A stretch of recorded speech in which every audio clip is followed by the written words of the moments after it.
Del miedo a la esperanza. En la primera parte de este taller hablamos sobre el miedo. Hablamos un poquito acerca de qué es el miedo. Te dije que el miedo no es nada bueno ni nada malo, para que no lo etiquetes. Es una emoción natural en el ser humano que todos lo experimentamos y que tiene algunas funciones naturales propias, porque para eso está.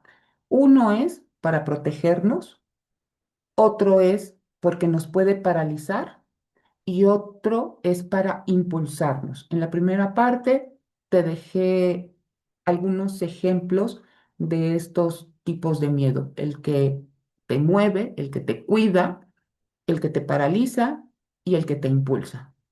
Y también hablamos en esa primera parte acerca de los miedos reales e irreales. Y por ahí te dejé un ejercicio en donde pudieras tú identificar cuál es el miedo que tú estás teniendo, real o irreal. Esa fue nada más la primera parte, que tú pudieras identificar si tu miedo tiene una base de realidad o si es una fantasía, un miedo, una idea catastrófica. Entonces, una vez que hayas hecho este análisis, este ejercicio, ahora, ¿qué vas a hacer con esto? Antes de comenzar para qué hacer con esa lista, quiero comentarte algo para que lo tengas en consideración. Como te dije hace un momento, el miedo es natural, es una emoción que todos los seres humanos experimentamos. La diferencia entre el miedo, el estrés y la ansiedad muchas veces, no siempre, radica en el tiempo, en la durabilidad de esta emoción. El miedo puede ser una emoción. ¿Por qué? Porque surge en el momento con una situación en el presente que me lleva a actuar. ¿Qué es esto? Bien, hay una situación en la que yo percibo que mi vida, mi integridad, mi seguridad están en riesgo. El miedo va a hacerse presente y el cerebro me va a llevar a actuar. Número uno, huyo, es decir, el miedo nos hace correr, el miedo nos hace pelear o el miedo nos hace conceder o incluso paralizarnos, perdón, o conceder. ¿Qué es esto? Cuando tengo una situación, por ejemplo, pensemos en una persona que necesita hablar de algo incómodo con alguien más, con su pareja, con un familiar, con un hijo, pero tiene miedo a la respuesta de esa persona. ¿A cuántos no nos ha pasado esto? Híjole, tengo que tratar un tema incómodo y me da miedo cómo vaya a responder la otra persona. Ese es, ese miedo es una emoción, tiene una duración de unos segundos. Pero cuando el miedo se queda ahí por más tiempo, entonces se convierte en un sentimiento. El factor tiempo, insisto, marca una diferencia importante. Entonces, ya tengo un miedo que está sostenido. ¿Y a dónde me lleva ese miedo sostenido? Tengo miedo a la respuesta, le estoy dando vueltas a la cabeza y entonces se convierte en estrés.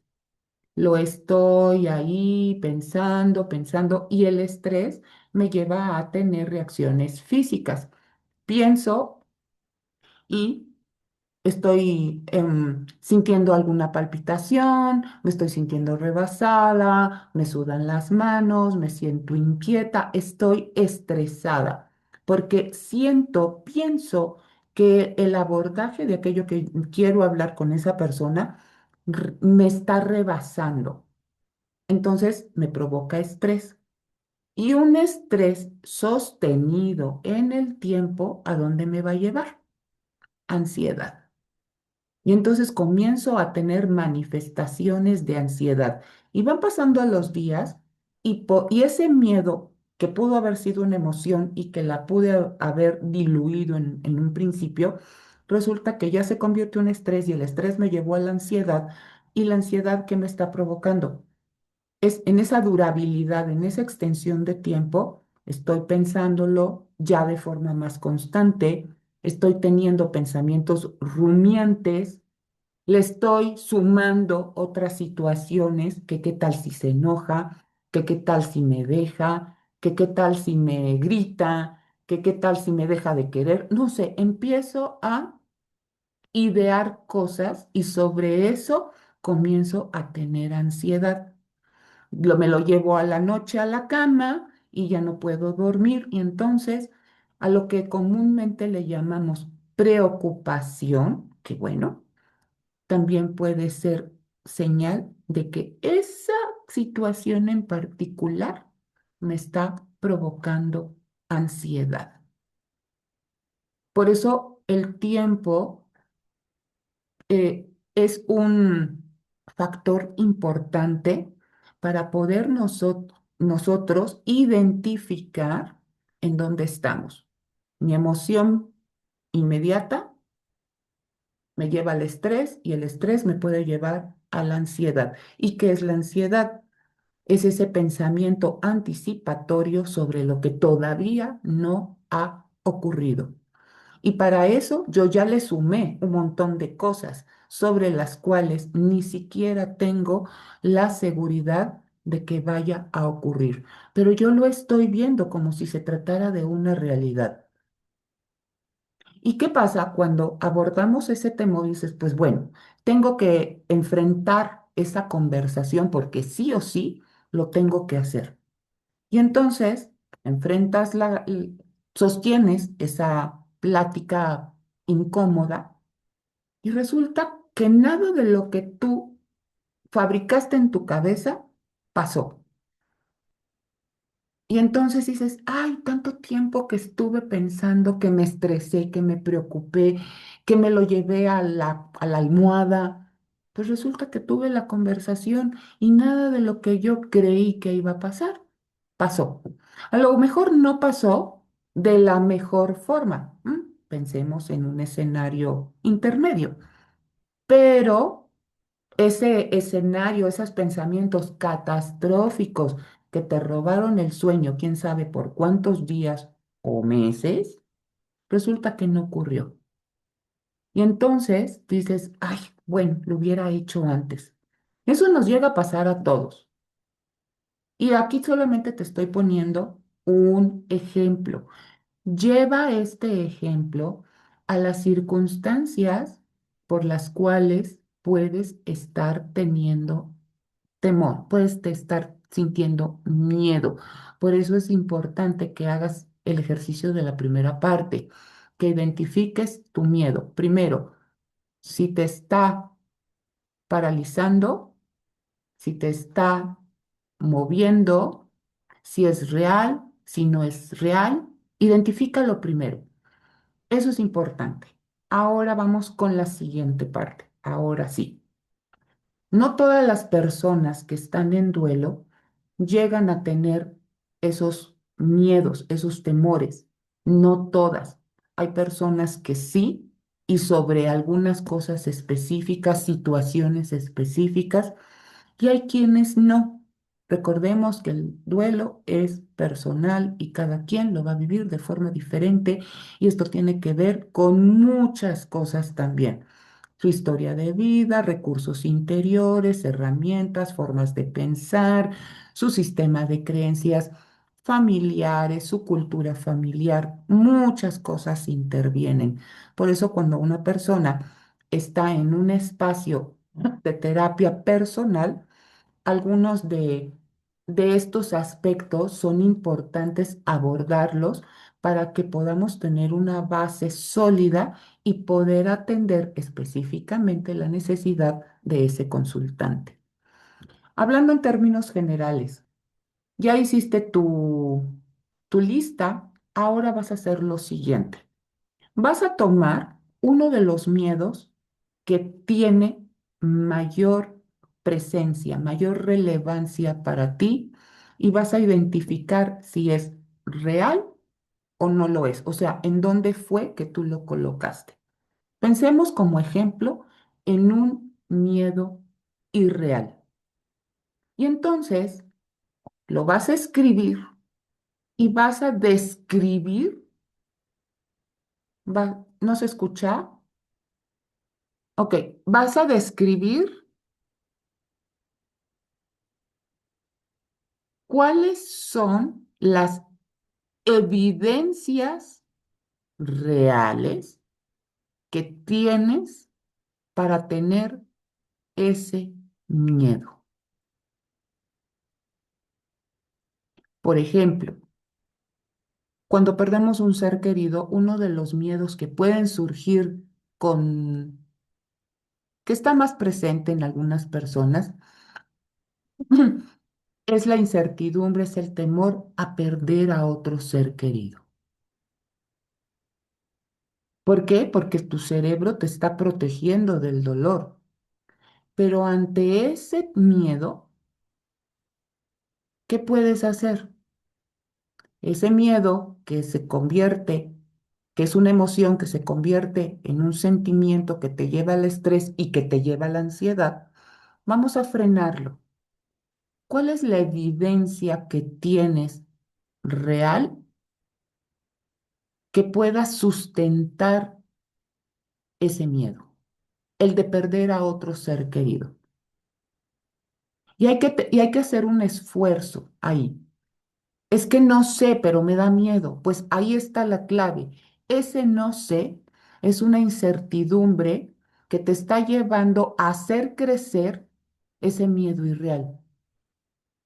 Y lo tienes que aterrizar, lo tienes que nombrar y lo tienes que diluir. ¿Cuál es la evidencia que tengo que sustente de forma real ese temor?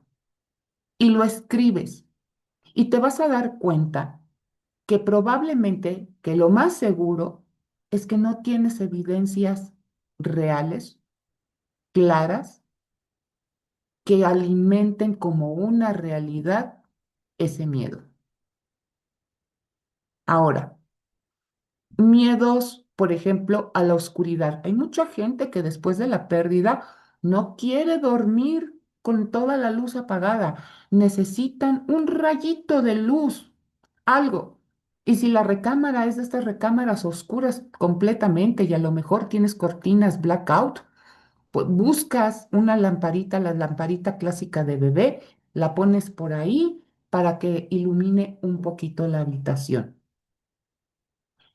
¿Por qué le tienes miedo a la oscuridad? Dices, es que me da miedo de que algo malo me pase. O no sé, simplemente no puedo estar a oscuras. Y eso pasó a raíz de la pérdida.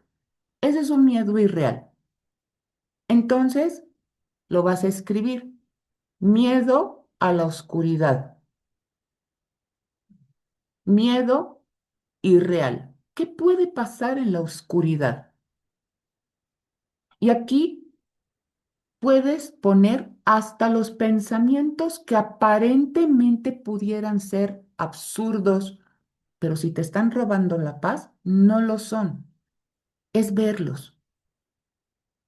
Una vez alguien me dijo que de niño, a quienes no le dijeron eso o nos dijeron eso, ya duérmete porque viene el coco. Entonces, cuando tuvo la pérdida, la voz decía, es que no apagues la luz porque algo te va a pasar. Y conforme fue haciendo su ejercicio, se dio cuenta que esa voz que un adulto le dijo en su momento, que viene el coco, era lo que estaba resonando en su recuerdo, en su mente, en esa parte inconsciente. Digo, pues el coco no existe. ¿Qué es el coco? ¿O quién es el coco?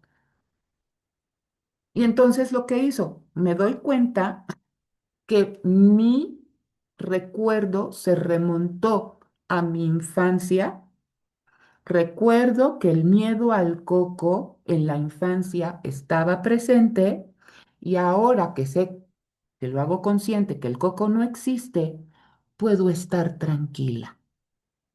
El recuerdo lo trajo a la memoria presente, a su consciente y por fin pudo apagar la luz.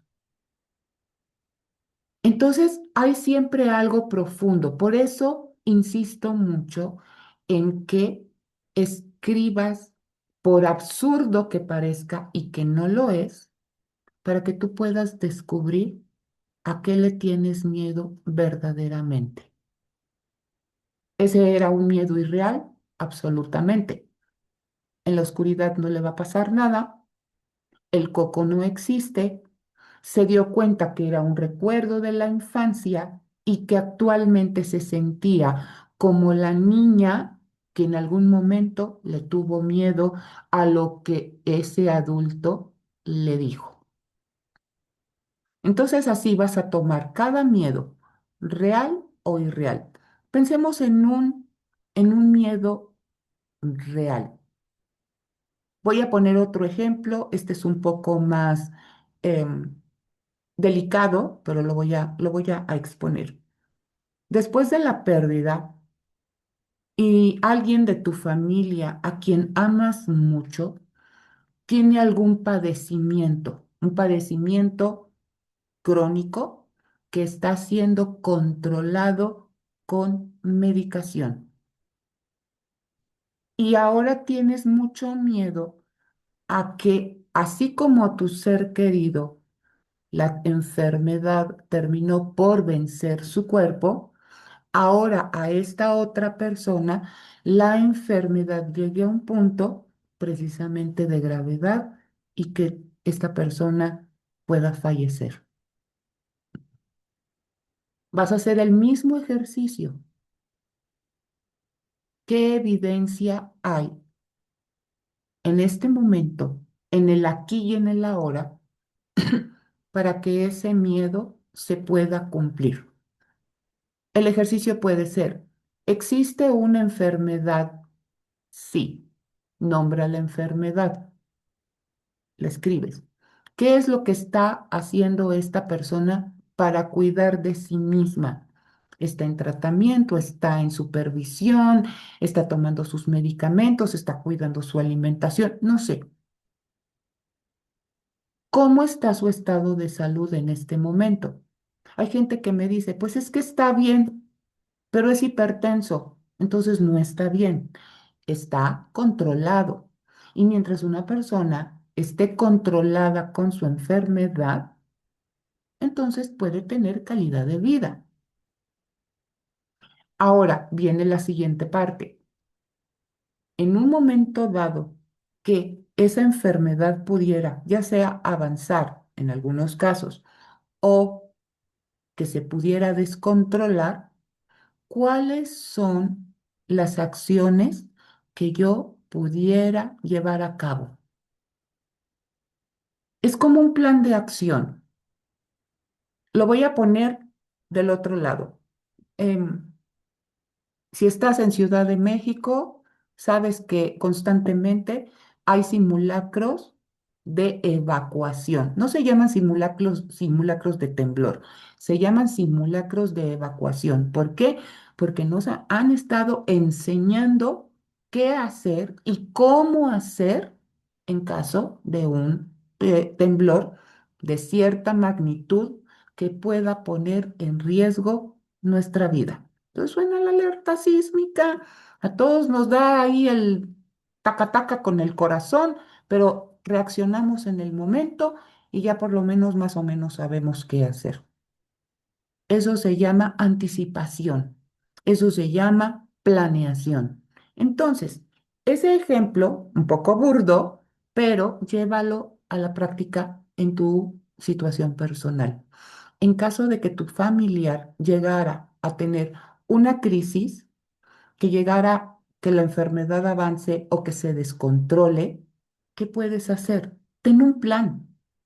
El teléfono de emergencia, el hospital visto, la familia o las amistades que apoyan, un recurso económico en ahorro, ahórrale 10 pesitos, 20 pesitos todos los días para que tengas un cochinito ahí para emergencias, algo que tú puedas tener como plan en caso de una situación imprevista.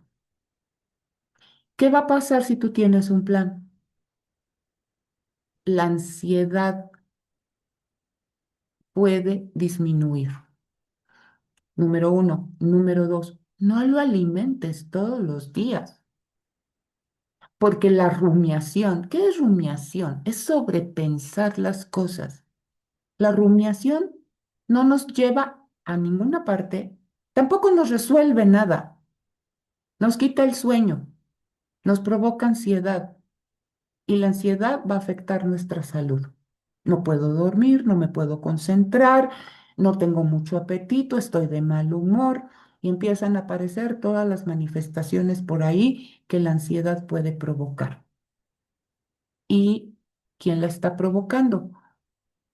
Una situación que no está siendo controlada y que podría ser controlada y que no propiamente tendrías que irte a terapia y mucho menos tomar un medicamento para eso. Es algo que voluntariamente se hace, pero si no sabes cómo hacerlo, para eso está este espacio. Yo estoy pensando en esto, dime cómo lo puedo hacer. Pero aquí está algo importante. Yo y nadie puede hacer por ti lo que a ti te corresponde hacer, porque eso se llama responsabilidad. Y muchas veces somos ambiguos. Quisiera no pensar qué estás haciendo para cambiar pensamiento. Es que ya no quisiera sentir tal cosa que estás haciendo para trabajar con tus emociones. Es que yo quisiera, yo deseo. Pero acordemos, se vale desear, se vale querer, pero cuando deseamos algo, para alcanzar aquello que para nosotros es valioso, hay que poner en práctica pasos. Y eso no nos gusta porque nos mueve de el área de confort. ¿Y qué es un área de confort? Un área conocida. Y entonces se convierte en un bucle. Le voy dando vueltas hacia abajo, hacia abajo, hacia abajo. Es que yo quiero salir de esto, pero no puedo. La pregunta es, ¿qué estás haciendo para salir? Te voy a invertir la pregunta. ¿Qué no estás haciendo para salir?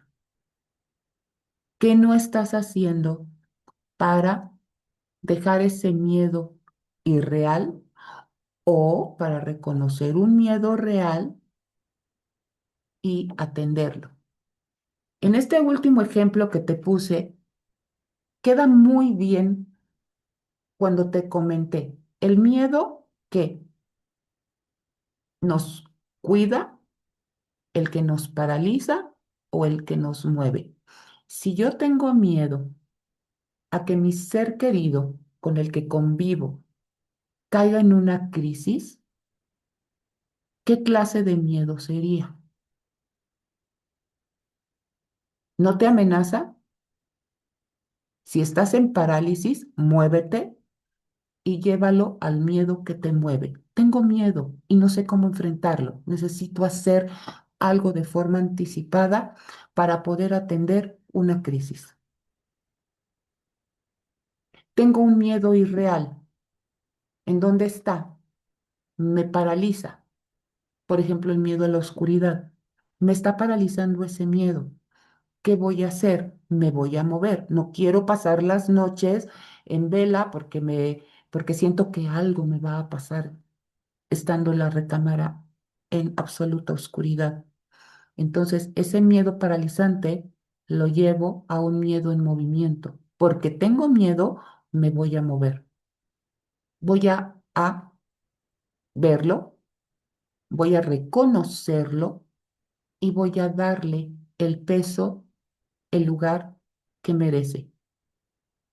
Si ahora me doy cuenta que no tengo ningún fundamento real, que la ambigüedad de algo me puede pasar, entonces, ¿cómo lo voy a desplazar? A través de la sustentación de una realidad. ¿Cuál es mi realidad? Estoy en mi casa, estoy en mi hogar, estoy en mi recámara, estoy en mi espacio seguro. Tal vez estoy en en una recámara y a dos pasos hay más gente. O si vives sola, tengo aquí el teléfono a la mano, pero de algo estoy segura. El coco no va a llegar porque el coco no existe. Entonces le das ese espacio, ese lugar y esa atención y comienzas a desplazarlo a través de una realidad. Por eso es importante que lo puedas ver. Haz tu ejercicio para poderlo identificar, poderlo dialogar y poder llevar a cabo esas acciones para desplazarlo. El duelo está ahí. No necesitas miedo, no necesitas estrés y no necesitas ansiedad. Ya es suficiente con el dolor de la pérdida para que se sumen otras cosas. Ponle atención en esta parte. Y por último, como siempre recomiendo, tus ejercicios de respiración. Eso es maravilloso, comprobado científicamente. La respiración lo que va a hacer es que calma nuestra mente, pone nuestro enfoque en algo distinto y que sea agradable y que te traiga paz. Pero ¿quién puede hacerlo? Solo tú. Buscas aquí en YouTube mindfulness o meditaciones para calmar la mente y vas a tener un montón de opciones. Regálate 10, 20 minutos para hacerlo y si eres constante en la práctica, te vas a dar cuenta de su beneficio. Entonces, aquí nada más es cuestión de que tú te pongas en movimiento. ¿No estás lista para hacer nada de lo que acabo de decirte? Está bien. No estás obligada u obligado a hacer nada de lo que te acabo de decir, pero llegará el momento en que esto resuene en tu memoria y digas, yo no quiero tener miedo, voy a hacerlo, lo voy a llevar a la práctica, me voy a mover. ¿Para qué? Para estar mejor. No se trata de decir, debo hacerlo, tengo que hacerlo. No, se trata de un quiero para alcanzar algo mejor en beneficio personal. Y eso no es egoísmo. Déjame en tus comentarios cómo te fue con este ejercicio y nos vemos en la siguiente. Muchísimas gracias.